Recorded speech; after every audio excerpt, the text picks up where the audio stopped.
Now, British children apparently earn more than £50 million each summer washing their parents' cars, and on average get a £5 a time for doing it. But is it a good thing to make children do jobs to earn their summer holiday pocket money? And did any of you wash cars for a living?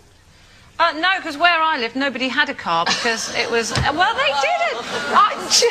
You know what? I'm not joking. Here we go. Nobody had a car in my street. You had a car, you only had one bean. And if someone turned up with a car, it's like, oh, look, there's a car parked in the road. I'm not joking, honestly. No. What century were you born? Yeah, what are you talking about? 1918? No, it was in the 60s. It was a fairly depressed time. Oh, it was a dear. poor time. Anyway, so no, we didn't clean cars, but we all knew we had to go and earn money if we wanted anything. Like, we couldn't do jobs for my mum. I mean, we obviously expected us to do stuff anyway, which we did, but we didn't get paid for it because she couldn't afford to pay us. So we used to go out and get our own jobs, and I did a paper round from the age of, I don't know, probably about 10 or 11, which wasn't really allowed, but it was the only way I could get money. And for about 5 years, I got up 364 days a year for, wait for it, if you're old, you'll know how much this is, 18 shillings a week, which is 90p in new money. A week? That's brilliant. To get up at like 6 o'clock in the morning, deliver papers. Oh, God. Anyway. So I did that, and I did babysitting in the summer and at the weekend. Someone left you with a baby.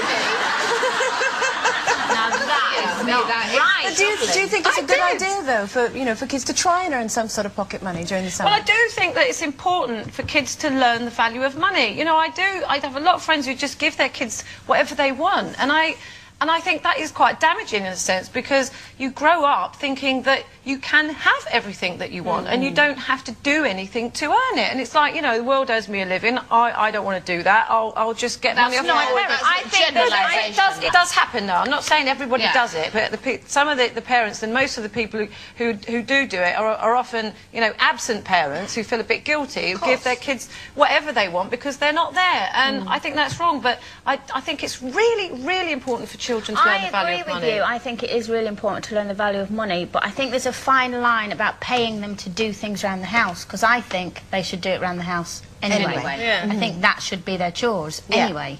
You know, I don't... Like Kira, you know, if she plays with her toys, she knows when she's finished playing with them, they go back in the toy box. I don't go put them back in the toy box, I'll give you a £5. Yeah.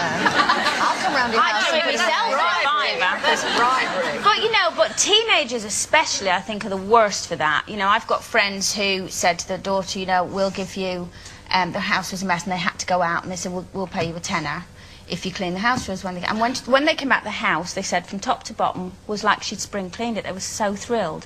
But the next time they went out, they didn't mention the money side of it. When they came back, everything was still a mess, and she'd added to the mess, and she'd just sat on the couch watching telly all day. And I thought... No, you know what I mean? She should be doing... I just think kids should do, you know, especially when they're older, it's kind of that, I'll help mum out, you know, while she's out. I think you start them young as well, so that to them it doesn't seem like a big deal. It's just something that gets done. I mean, Finley's only 6½, and, you know, already he automatically, you know, takes his plate into the kitchen and puts it by the sink. I've just started trusting him to help putting things in the dishwasher, you know, and that sort of thing.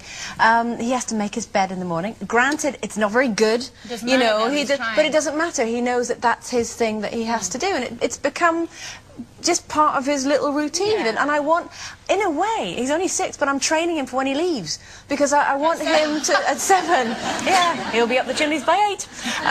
You know, I hate it in years to come, you know, and he gets a girlfriend or a wife or whatever. That he doesn't know the value of money. He doesn't know how to pull his weight around the house. You have to train him young. If he doesn't, then he'll be at home for the rest of his life, and you certainly don't want that, do you? Exactly. I have to say that I am absolutely useless. No. Well, yes. Yes, I know. But the thing is, you see, you have to think about it like this. Keely's grown up to be one of the nicest people I've ever met in my life, my daughter. She's kind, she's loving, she's gentle, she's everything, so I can't have been all bad. She is your daughter, so you would say that. Yeah. But I have to No, the thing is, though, she did do... she worked in a health food shop when she was young. We had a restaurant, so she was a waitress then. But my dad always used to tell her that was a money tree at the bottom of the garden. And I think she kind of believed that. So did I, actually. But What, so that you'd spoil her? And I don't know. I don't know. My dad just loved her so much that he just used to say, "It's all right, we'll go to the money tree." And she'd go, "Okay." how is she, though, with Oliver? She's fantastic. She's actually turned into a very different girl. Yeah. Did you have a job when you were younger? Did you Well, I didn't really. I've never really had a proper job in that sense, like a normal person. But Another great surprise. but I was an usherette in a theatre. Oh, yeah? Yes. How long for? Well, it was only a week. But the thing is, no, the reason I didn't take it seriously because I didn't think I was working. But I did go up and get that brown packet. And it had got money in it. And I thought, oh, this is what they call working. This is fantastic. So, but I did spend it. But I was, you know, I did work because I was on the stage and, you know, I was doing all sorts of things, other things like you. You know, I mean, we worked all our lives. Yeah. So that's a different thing. But, Well, my mum Kira didn't earned do much. £21 last week off Did me. she? What did she do? I bought her a swear box. Bad idea. 21 quid it cost me last week. Colleen, she's only 6. You're worse than me. What? Just when people say bad words, she walked around going, swear box. Oh, I thought Swear box. she I thought you did. meant, oh, God's no, she sake. didn't swear. I was going to say, Colleen Nice Nolan. girl. No, it cost me £21. Oh. Fantastic. Okay. Now, our first